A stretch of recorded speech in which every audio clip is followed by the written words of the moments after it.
A TV TRT recebe o presidente do Tribunal Regional do Trabalho da 13ª Região, desembargador Eduardo Sérgio de Almeida. Casa nova, estúdio novo, concluído recentemente com a entrega pelo presidente, um estúdio que vai ser usado principalmente para difundir informações institucionais e prestar serviços à população sobre a lei e a justiça do trabalho. Presidente, uma alegria ter o senhor aqui. Primeiro entrevistado foi o ministro Lélio Bentes e agora o senhor marcando essa nova casa do TRT, que é o nosso estúdio. Obrigado, Vieira. Para mim também é uma alegria estar aqui. Eu sei que foi uma luta grande sua para montar esse estúdio, né? Uma luta de muito tempo. E eu testemunhei isso como vice-presidente, você já me procurou na época. E eu acho que é uma grande conquista, uma conquista sua, uma conquista do tribunal, porque esse estúdio vai servir para divulgação institucional, como você falou, vai servir também à escola, gravando cursos para reproduzi-los com os interessados. Você grava e aí você pode reproduzir a hora que quiser, onde quiser, por muito tempo. É verdade, o canal de conhecimento fantástico que é a internet, que é o YouTube. Presidente, 2018 está sendo um ano excelente para a instituição TRT, Tribunal do Trabalho da Paraíba. Primeiro, os números do CSJT, que no ano de 2017, o TRT da Paraíba está entre os melhores do Brasil, o melhor do Brasil, deixando um pouco a modéstia de lado. O que é que isso representa para o senhor estar na presidência do regional nesse momento? É uma feliz coincidência, porque esse é um esforço que veio já de antes, né? Que frutificou plenamente agora, no final de 2017. Nós tivemos um desempenho ruim em 2016 e envidamos esforços, eu na presidência, o desembargador Vune na vice-presidência, a equipe administrativa e a equipe de servidores ligados às áreas FIM, a primeira instância, todos nós arregaçamos as mangas para superar aqueles índices que nos eram desfavoráveis e conseguimos superar amplamente, inclusive mais, fomos além do que imaginávamos. O primeiro do Brasil não é pouca coisa, nós queríamos estar entre os melhores. Ser o melhor é um prêmio maior ainda. Presidente, recentemente tivemos agora, no início do mês de abril, a correição do Tribunal Superior do Trabalho do TRT da Paraíba, correição que foi comandada pelo ministro, corregedor da Justiça do Trabalho, Lélio Bentes. E os resultados foram, assim, fantásticos. Há muito tempo, o depoimento de vários juízes e servidores bem antigos da Justiça do Trabalho, de que nunca se teve resultados tão bons em uma correição. Como é que o senhor faz a avaliação geral desse trabalho de correição e da apresentação da ata? Olha, a correição tem a função principal de fiscalização, né? É o trabalho da corregedoria fiscalizar, apontar possíveis falhas, porque o corregedor tem uma visão diferente da nossa. Ele vê, de certa maneira, de fora, apesar de ser da Justiça do Trabalho também, mas como ele tem uma visão lá de cima, a visão do Tribunal Superior do Trabalho, é uma visão de fora. E algumas falhas que temos aqui, fica difícil para nós que lidamos no dia a dia com os processos ou com a administração, perceber essas falhas.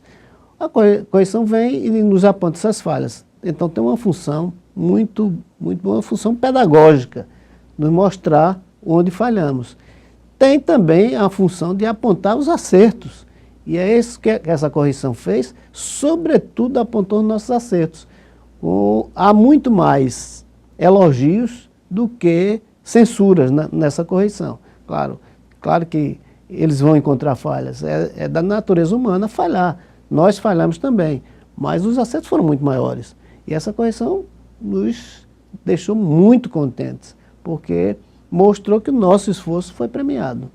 Em uma ocasião que se faz uma campanha cerrada contra a Justiça do Trabalho, uma campanha dirigida, uma campanha dirigida por aqueles que não têm interesse, que haja uma prestação jurisdicional adequada, porque prejudica os seus interesses, aqueles que descumprem frequentemente a lei.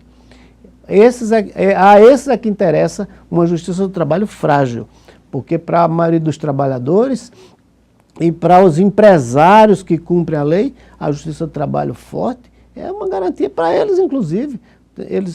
Eles veem a justiça do trabalho, os bons empregadores, os que cumprem a lei, vêm e ganham as ações.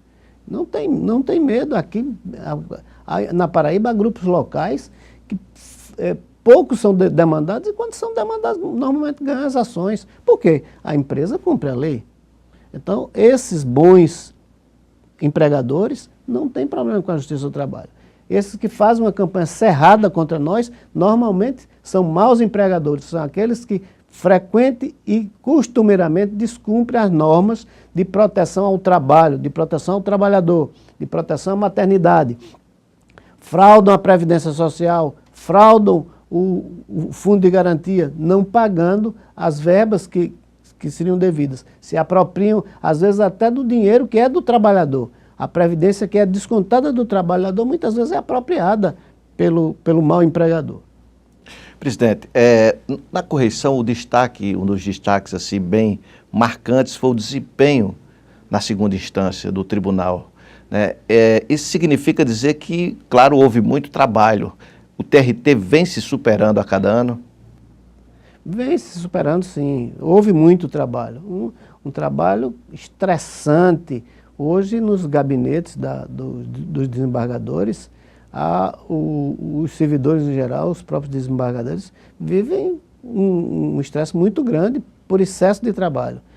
Porque houve um aumento enorme da demanda até o final de 2016, que na segunda instância está se refletindo agora, de 2017 a 2018. Acreditamos que em 2019 haja um certo equilíbrio.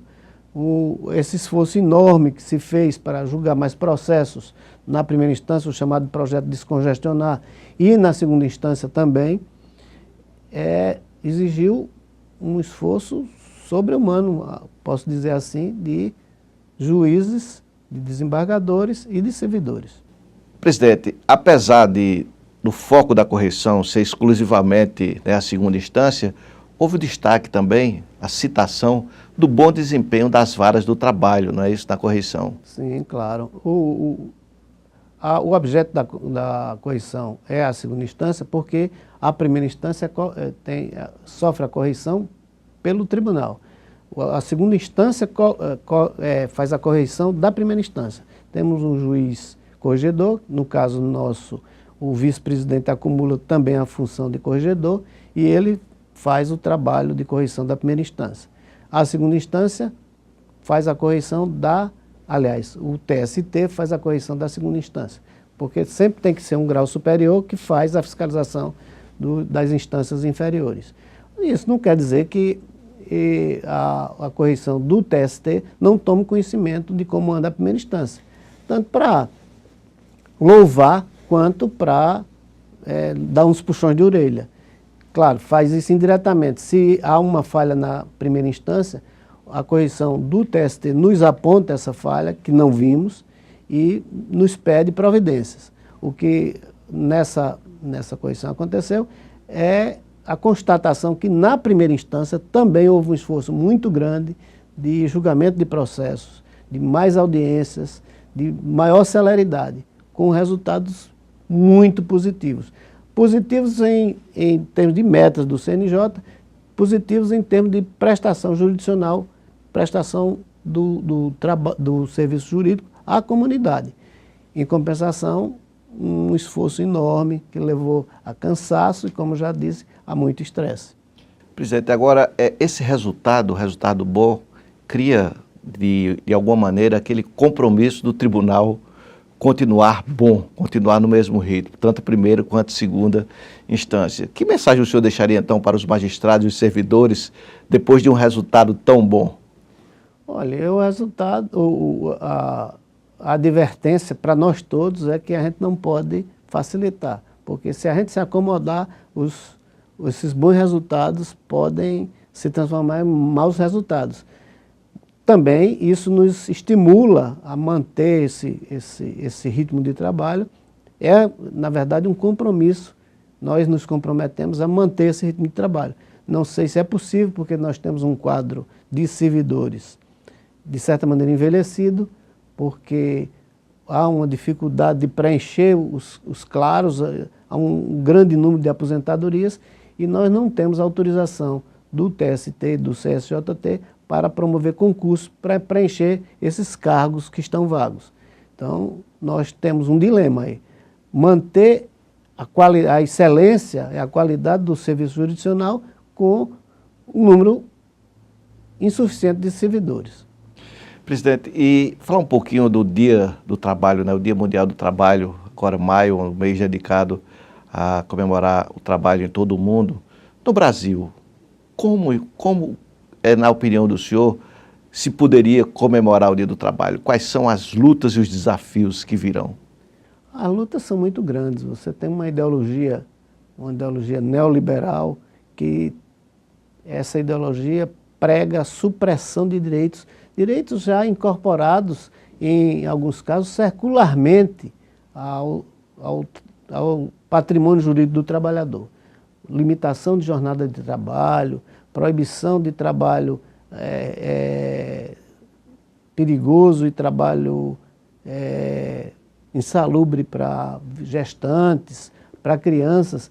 O discurso neoliberal, que é um discurso, a meu ver, um discurso interesseiro, um discurso que quer suprimir esses direitos sociais longamente conquistados, é o discurso apenas daqueles que se preocupam única e exclusivamente com o lucro, como se as pessoas, como se os trabalhadores não passassem de máquinas, meros objetos.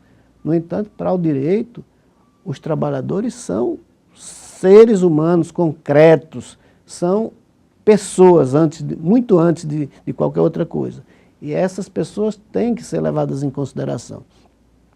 Qual é a sociedade que queremos? As pessoas dão muito exemplo assim, porque a China tem trabalho escravo. Trabalho escravo, uma grande parte da população é praticamente escrava. A China tem um aparato de proteção social muito deficitário.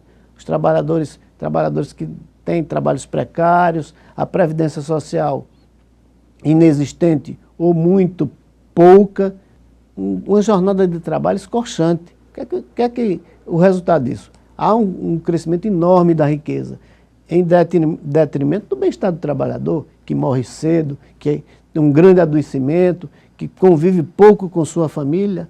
Nós precisamos construir um mundo para todos, empregados e empregadores, empregadores e empregados. O lucro não deve ser um objetivo em si.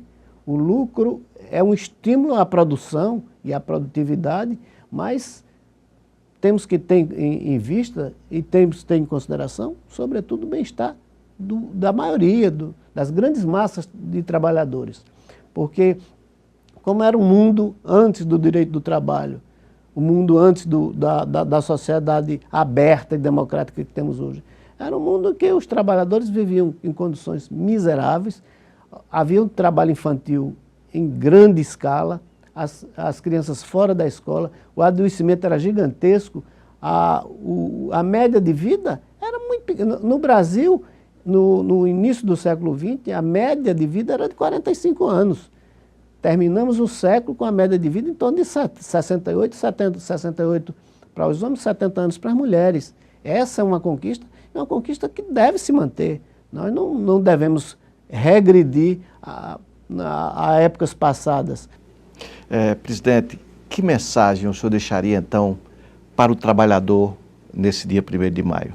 Quitar direitos dos trabalhadores, diminuir os direitos, isso não pode perdurar. Penso eu que isso é uma inflexão na história, porque temos uma história de progressos sociais marcantes, né?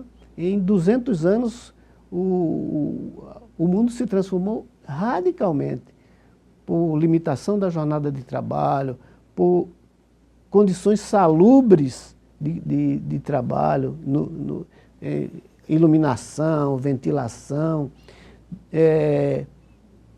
férias remuneradas, proteção contra o infortúnio, quer dizer, o acidente, proteção pela velhice. Eu sou de uma geração em que as pessoas no campo, quando ficavam velhas, tinham duas opções. Ou a família podia mantê-los, que eles não podiam mais trabalhar, ou caíam na mendicância. E a outra opção era morrer. Hoje não, o trabalhador do campo recebe no mínimo um salário. Depois de certa idade, se está doente ou se completou, eu acho que 65 anos, não sei exatamente a idade, ele aposenta-se. É um valor pequeno, mas permite que o trabalhador sobreviva com alguma dignidade.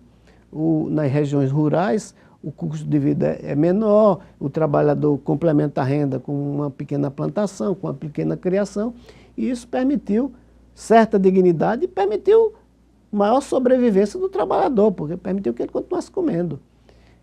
Vamos regredir? Vamos retirar esses direitos?